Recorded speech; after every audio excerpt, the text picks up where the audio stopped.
Next ఇక్కడ coming to earth. ఈ earth అనేది మనకు తెలుసు.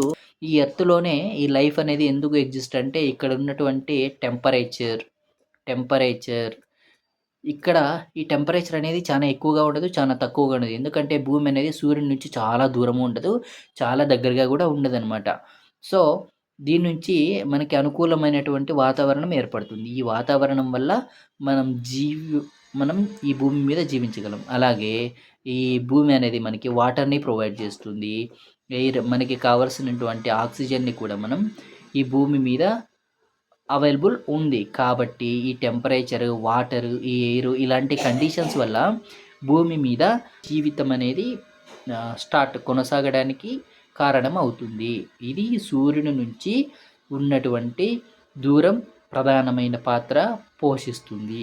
తర్వాత ఈ ఎర్త్ రొటేషన్స్ వల్ల డే అండ్ నైట్ ఆత్మభ్రమణం అంటాం. ఈ ఆత్మభ్రమణం వల్ల డే అండ్ నైట్ ఎలా ఫార్మ్ అవుతాయి, పగలు రాత్రి అనేది మనం ఆల్రెడీ డిస్కస్ చేసాం.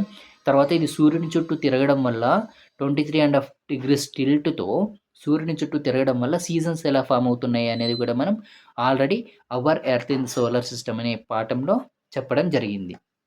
ఓకేనా. Next coming to environment. ఇక్కడ మనకి ఈ ఎన్విరాన్మెంట్‌లో అసలు ఎన్విరాన్మెంట్ అంటే ఏందంటే మన చుట్టూ ఉన్న ప్రతి ఒక్కటి కూడా ఎన్విరాన్మెంట్ కిందకే వస్తుంది. ఈ ఎన్విరాన్మెంట్ అనే వర్డ్ ఎలా పుట్టిందంటే ఎన్విరానర్ అనే ఫ్రెంచ్ వర్డ్ నుంచి పుట్టింది. ఈ ఎన్విరానర్ అంటే నైబర్హుడ్ అని మీనింగ్. ఓకేనా. ఇది అసలు ఈ జూన్ 5థ్‌ని మనం వరల్డ్ ఎన్విరాన్మెంట్ డేగా జరుపుకుంటాం. అసలు ఈ వరల్డ్ ఎన్విరాన్మెంట్ డేని జూన్ 5థే ఎందుకు జరుపుకుంటాం అనేది మనం ఫ్యూచర్ క్లాసెస్‌లో గురించి డిస్కస్ చేయడం అయితే జరుగుతుంది. ప్రజెంట్ మనం గుర్తుపెట్టుకోవాల్సిందంటే జూన్ 5థ్‌ని వరల్డ్ ఎన్విరాన్మెంట్ డేగా మనం జరుపుకుంటాం అనేది గుర్తుపెట్టుకోవాలి. ఇప్పుడు కమింగ్ టు ఎన్విరాన్మెంట్ అంటే ఈ ఎన్విరాన్మెంట్ అనేది ఒక natural system that works with living and non living organisms. మన చుట్టూ ఏవైతే ఉన్నాయో ఇప్పుడు పర్వతాలు కానీ, కొండలు కానీ, బావులు, నదులు, మన చుట్టూ ఉన్న మనుషులు, ఇవన్నీ కూడా జంతువులు, పక్షులు, చెట్లు ఇవన్నీ కూడా మన ఎన్విరాన్మెంట్ కిందకి వస్తాయి. సో, ఇక్కడ ఈ ఎన్విరాన్మెంట్ అనేది 3 టైప్స్‌గా మనం పెట్టొచ్చు. ఒకటి న్యాచురల్ ఎన్విరాన్మెంట్, రెండోది మ్యాన్ మేడ్ ఎన్విరాన్మెంట్, నెక్స్ట్ థర్డ్‌ది హ్యూమన్ ఎన్విరాన్మెంట్. ఇప్పుడు coming to components of environment. ఇక్కడ న్యాచురల్ ఎన్విరాన్మెంట్. ఈ న్యాచురల్ ఎన్విరాన్మెంట్‌లో లిథోస్ఫియర్, హైడ్రోస్ఫియర్, అట్మాస్ఫియర్, బయోస్ఫియర్ ఉంటాయి. దీంట్లో లిథోస్ఫియర్, హైడ్రోస్ఫియర్ అండ్ అట్మాస్ఫియర్ అనేవి అబియోటిక్ అంటే జీవం లేని కాంపోనెంట్స్ అనేవి లిథోస్ఫియర్, హైడ్రోస్ఫియర్, అట్మాస్ఫియర్. నెక్స్ట్ ఇంకో కాంపోనెంట్ ఉంటుంది, అది బయోస్ఫియర్. ఈ బయోస్ఫియర్ ఏమంటే జీవం ఉన్నది. లిథోస్ఫియర్ అంటే ఫస్ట్ లిథోస్ఫియర్ అనే వర్డ్ ఎట్లా వచ్చిందంటే ఇది ఒక గ్రీక్ వర్డ్ నుంచి వచ్చింది. లీతో స్పైరా అనే గ్రీక్ వర్డ్ నుంచి వచ్చింది. ఇక్కడ లీతో అంటే అర్థం ఏంటంటే స్టోన్ ఆర్ రాక్, ఒక రాయి అని అర్థం. లీతో అంటే స్పియర్ అంటే ఒక గుండ్రని ఆకారం అని మీనింగ్ వస్తుంది. సో ఈ లీతో స్పైరా అనే గ్రీక్ వర్డ్ నుంచి లిథోస్ఫియర్ అనేది వస్తుంది. ఇక్కడ ఏప్రిల్ 22ని మనం వరల్డ్ ఎర్త్ డేగా మాట్లాడుకోవడం జరుగుతుంది. ఇది ఎందుకు ఏప్రిల్ 22 అనేది మనం ఫ్యూచర్ క్లాసెస్లో చెప్పుకుంటాం. నెక్స్ట్ ఇక్కడ ఈ లిథోస్ఫియర్ అంటే ఏంటంటే ఫస్ట్ ఆఫ్ ఆల్ ఇక్కడ మనకి భూమి ఉపరితలం మీద ఉన్న మట్టి, రాళ్ళు, ఈ పొరలు ఈ అన్నిటినీ కలిపి మనం లిథోస్ఫియర్ అంటాం. అంటే solid parts of the earth is called as lithosphere అని మనం చెప్పుకోవచ్చు. ఇక్కడ సాయిల్ ఉంటుంది. ఈ సాయిల్ ఏం చేస్తుంది, లిథోస్ఫియర్లో ఈ సాయిల్ అనేది ఒక భాగం. ఈ సాయిల్ మనం హ్యూమన్ సెటిల్మెంట్స్కి యూజ్ అవుతుంది. ఈ భూమి మీదనే కదా మనం ఉంటున్నాం. సో ఈ హ్యూమన్ సెటిల్మెంట్స్కి సాయిల్ అనేది ఉపయోగపడుతుంది. అలాగే ఈ సాయిల్ అనేది వ్యవసాయానికి కూడా యూజ్ అవుతుంది. అగ్రికల్చర్ డెవలప్మెంట్స్కి ఈ సాయిల్ అనేది యూజ్ అవుతుంది. ఈ లిథోస్ఫియర్లో ఇంకో పార్ట్ ఏమంటే మనకి ఇక్కడ రాక్స్ ఉంటాయి. రాకీ పార్ట్ అయితే ఉంటుందో ఈ రాకీ పార్ట్ దీని నుంచి ఖనిజాలు ఉంటాయి కదా, మినరల్స్ అవైలబిలిటీ మనకి ఇక్కడ రాకీ పార్ట్లో మినరల్స్ ఉంటాయి. ఈ మినరల్స్ నుంచి మనకి ఇండస్ట్రియల్ డెవలప్మెంట్ అయితే జరుగుతుంది. ఇండస్ట్రియల్ డెవలప్మెంట్ కూడా ఇక్కడ ఈ లీథోస్పియర్లో ఏం కాంపోనెంట్స్ ఉన్నాయి అనేది అయితే మనం ఈ ఫ్లో చార్ట్లో చూడొచ్చు. ఈ లీథోస్పియర్లో mountains, hills, plateaus, plains, valleys and deserts అనేవి అయితే ఉంటాయి. ఇవన్నీ మనం మానవుడైతే నిర్మించాడు కదా, అవి న్యాచురల్గా మన ప్రకృతే ఇవన్నీ నిర్మించింది. మన ప్రకృతిలోనే ఇవన్నీ ఒక భాగం కాబట్టి ఇవన్నీ న్యాచురల్ ఎన్విరాన్మెంట్ కిందకైతే వస్తాయి. Next hydrosphere. ఈ హైడ్రోస్పియర్ అంటే ఫస్ట్ ఈ హైడ్రోస్పియర్ అనేది ఒక గ్రీక్ వర్డ్ నుంచి వచ్చింది. లైక్ హైడర్ స్పైరా అనే గ్రీక్ వర్డ్ నుంచి వచ్చింది. ఈ హైడర్ అంటే మీనింగ్ ఏంటంటే వాటర్ అని అర్థం. స్పైరా అంటే బాల్ స్ట్రక్చర్ లైక్ ఏ బాల్ అని మనం చెప్పుకోవచ్చు. నెక్స్ట్ మార్చ్ 22 అనేది వరల్డ్ వాటర్ డేగా మనం జరుపుకోవడం జరుగుతుంది. ఈ హైడ్రోస్పియర్లో మనం కొన్ని విషయాలు డిస్కస్ చేసుకుంటే, ఈ భూమి మీద మనకి 2/3 ఆఫ్ పార్ట్ వాటరే ఉంది. సో ఎగ్జాక్ట్గా చెప్పుకోవాలంటే 71% అనేది ఈ భూమి మీద వాటరే ఉంది. ఈ 71%లో ఇక్కడ 1% మాత్రమే మనం ఉపయోగించుకుంటాం తాగడానికి కానీ, లేకుంటే మన అవసరాలకు కానీ. ఈ 1% ఆఫ్ ది వాటర్ని మాత్రమే మనం ఉపయోగించుకోవడం అయితే జరుగుతుంది. రిమైనింగ్ 99% ఆఫ్ వాటర్ అనేది ఐస్ గాను, గ్లేజియర్లోని ఐస్ లాగాను, లేకుంటే సెలైన్ వాటర్ లాగాను, ఇలా ఈ ఫామ్లో ఉంది ఈ 99% ఆఫ్ ద వాటర్. సో ఈ 71% వాటర్లో 1% మాత్రమే ఉపయోగిస్తే, దాంట్లో ఇంకా రిమైనింగ్ 99% మనం ఉపయోగించుకోలేదనమాట ఇప్పటికీ. ఓకేనా. నెక్స్ట్ ఈ హైడ్రోస్పియర్లో ఏమేమి వస్తాయంటే ఓషన్స్ మహాసముద్రాలు, సీస్ సముద్రాలు, రివర్స్, లేక్స్, పాండ్స్ నదులు, సరస్సులు, బావులు, ఇవన్నీ మనకి ఈ వాటర్ కాంపోనెంట్స్ ఏవైతే ఉన్నాయో అవన్నీ హైడ్రోస్పియర్ కిందకే వస్తాయి. Next coming to atmosphere. ఈ అట్మాస్ఫియర్ అనేది ఒక గ్రీక్ వర్డ్ నుంచే వచ్చింది. మళ్ళీ ఏ గ్రీక్ వర్డ్ అది? అట్మాస్ స్పైరా అని. ఈ అట్మాస్ అంటే వేపర్, ఆవిరి అని అర్థం. స్పైరా అంటే యాజ్ యూజువల్గా బాల్ లైక్ స్ట్రక్చర్ అనమాట స్పైరా అంటే. సెప్టెంబర్ 16వ తేదీని మనం ప్రపంచ ఓజోన్ దినోత్సవంగా మనం జరుపుకుంటాం. వరల్డ్ ఓజోన్ డేని సెప్టెంబర్ 16న మనం జరుపుకుంటాం. ఈ అట్మాస్ఫియర్ అంటే ఏంటంటే మిక్సర్ ఆఫ్ గ్యాసెస్ అని చెప్పుకోవచ్చు. ఈ గాలి పొరలు భూమి ఉపరితలం నుంచి కొన్ని వందల కిలోమీటర్ల వరకు కొన్ని గాలి పొరలు ఉన్నాయి. లేయర్స్గా ఉన్నాయి. ఇక్కడ కాంపోజిషన్స్ ఆఫ్ ది అట్మాస్ఫియర్ కిందకి వస్తే మనం ఒక థింగ్ అయితే మాట్లాడుకోవాలి. ఇక్కడ composition of atmosphere.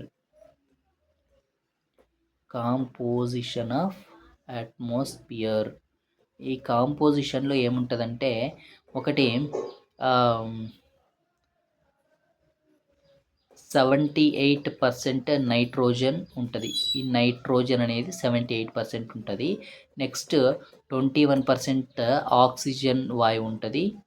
Next 0.93% organ ఉంటుంది. ఆర్గాన్ వాయువు అయితే ఉంటుంది. నెక్స్ట్ 0.03% అయితే CO2 కార్బన్ డైఆక్సైడ్ ఉంటుంది. నెక్స్ట్ 0.04% అయితే మనకి 0.04% అయితే మనకి ఏముంటుందంటే రిమైనింగ్ అదర్ గ్యాసెస్ వచ్చేసి 0.04% అయితే ఉంటాయి. మనం ఇవన్నీ కంబైన్ చేస్తే 100% వచ్చేస్తుంది. ఈ కాంపోజిషన్ ఆఫ్ అట్మాస్ఫియర్ నుంచి ఖచ్చితంగా ఒక బిట్ అయితే వచ్చే ఛాన్సెస్ ఉంటాయి. అంటే దీని రిలేటెడ్గా అయినా కనీసం వచ్చే ఛాన్సెస్ అయితే ఖచ్చితంగా ఉంటాయి. నెక్స్ట్ మనము బయోస్పియర్. ఇక్కడ ఇంకోటి లీథోస్పియర్లో ఇంకోటి మాట్లాడుకోవాలి మనం. ఇక్కడ ఈ లీథోస్పియర్లో ఇంటీరియర్ ఆఫ్ ద ఎర్త్ గురించి మాట్లాడుకోవడం జరుగుతుంది. అంటే జస్ట్ ఓవర్వ్యూ ఇస్తున్నాయి ఇక్కడ నేను. నెక్స్ట్ ఇక్కడ లీథోస్పియర్లో interior of the earth.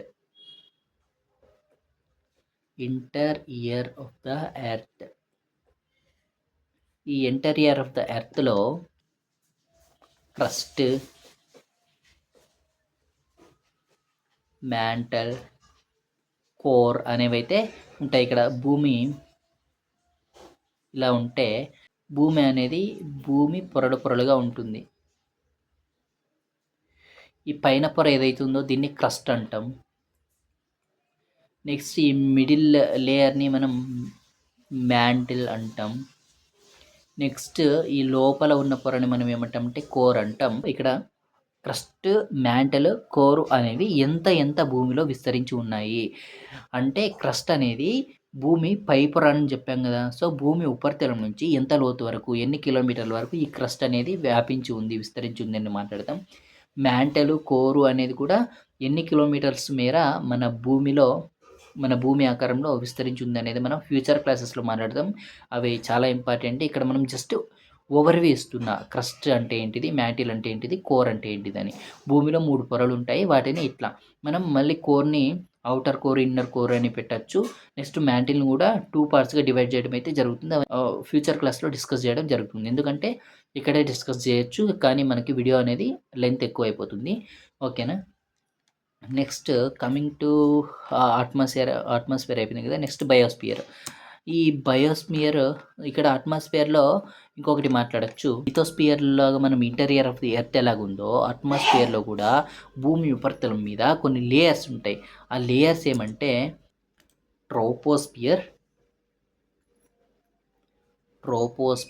Stratosphere, మీసోస్ఫియర్, థర్మోస్ఫియర్ and ఎక్సోస్ఫియర్ అనేవి ఉంటాయి. భూమి ఉపరితలం నుంచి ఫస్ట్ ఉన్న పొర ఇది భూమి అనుకుంటే, ఈ భూమి నుంచి ఫస్ట్ ఉన్నది ట్రోపోస్ఫియర్. అది ఎన్ని కిలోమీటర్లు ఎంత వరకు ఉంటదనేది కూడా మనం ఫ్యూచర్ క్లాసెస్‌లో మాట్లాడతాం. ఇక్కడ నుంచి ఇంకొంచెం ఉండేది స్ట్రాటోస్ఫియర్. మళ్ళీ దీనిపైన మీసోస్ఫియర్, దీనిపైన థర్మోస్ఫియర్, దీనిపైన ఎక్సోస్ఫియర్ అని కొన్ని లేయర్స్ అనేవైతే ఉంటాయి అట్మాస్ఫియర్‌లో. అవి కూడా మనం ఫ్యూచర్ క్లాసెస్‌లో క్లియర్ కట్‌గా మాట్లాడుకోవడం జరుగుతుంది. ఇప్పుడు బయోస్ఫియర్. ఈ బయోస్ఫియర్ అనేది ఎలా వచ్చిందంటే, ఈ ఆరిజిన్ ఆఫ్ ద వరల్డ్ గురించి మాట్లాడితే ఈ బయోస్ఫియర్‌లో నెక్స్ట్ ఇక్కడ బయోస్ ప్లస్ స్పైరా, ఈ బయోస్ఫియర్ అనేది కూడా ఒక గ్రీక్ వర్డ్ నుంచి మనకు వచ్చింది. ఓకేనా? ఇక్కడ ఈ బయోస్ఫియర్ అంటే ఏందంటే, మనం డైరెక్ట్‌గా ఇది జోన్ ఆఫ్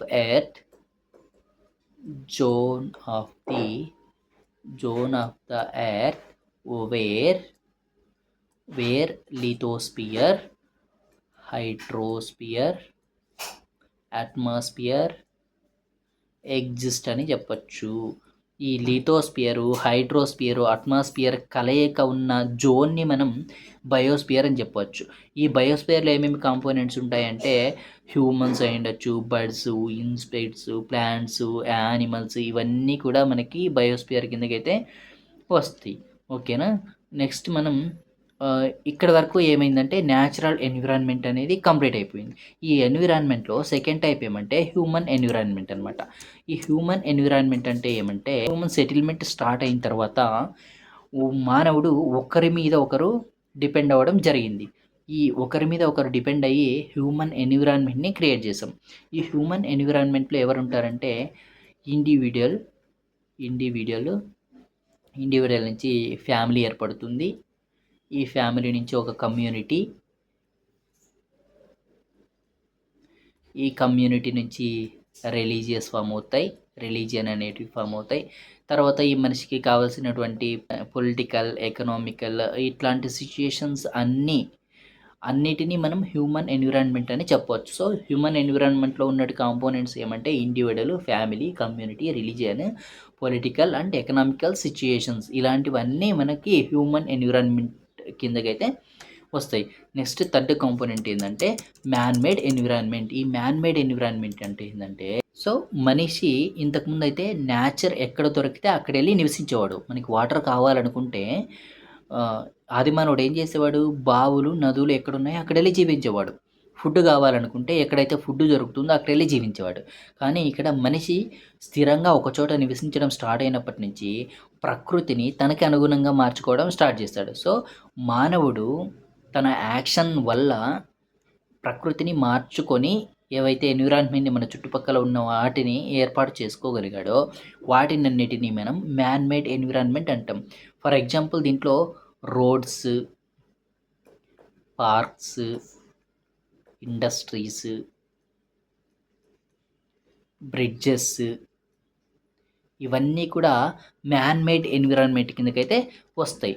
నెక్స్ట్ పార్ట్‌లో పొల్యూషన్ గురించి అయితే మాట్లాడుకోవడం జరుగుతుంది. Thank you all. మీ పవన్ కుమార్.